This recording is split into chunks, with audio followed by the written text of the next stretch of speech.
आणि आता बातमी शरद पवार यांनी केलेल्या टीकेची आहे। देशामध्ये अनेक गृहमंत्री झाले पण कुणी तडीपार नव्हता। अमित शहांच्या टीकेला शरद पवार यांनी हे उत्तर दिलंय। तडीपार झाल्यावरती शहा बाळासाहेबांकडे मदतीसाठी आले असंही पवारांनी म्हटलंय।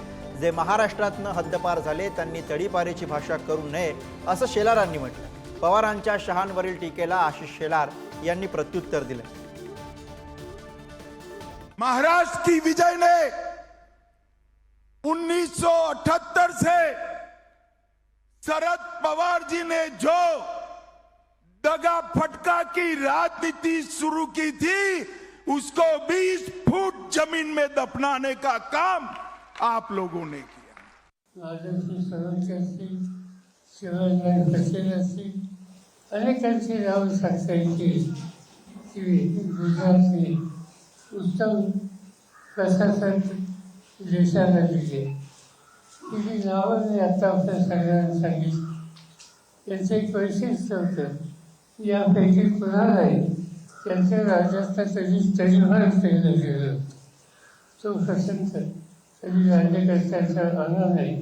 मुंबईमध्ये आस्था देण्यात आला होता त्यावेळेला बाळासाहेबांचा घरी जाऊन या संदर्भात सहकार्य करावं अशा प्रकारची विनंती ती त्यांनी केली होती।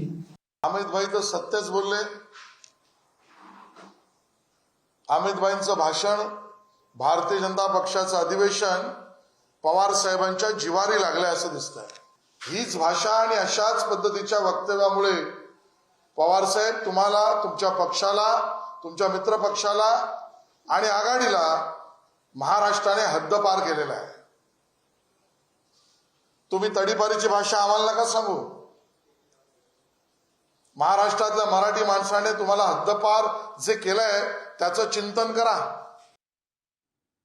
पुढे जाऊ बातमी महाविकास आघाडीबाबत शरद पवार यांनी केलेल्या महत्त्वाच्या विधानाची आहे। ठाकरेंना भेटून मवियाच्या एकत्र लढण्यावरती चर्चा करणार शरद पवार यांनी याबद्दलची माहिती दिली आहे। 8 ते 10 दिवसांमध्ये उद्धव ठाकरे यांना भेटणार असल्याचं शरद पवार यांनी सांगितलंय। महाराष्ट्रामध्ये राज्यापुरती इंडिया आघाडीचा संबंध नाही, पण राज्यापुरती येत्या 15 दिवसामध्ये काँग्रेस पक्षाचे अध्यक्ष, त्यांचे सरकारी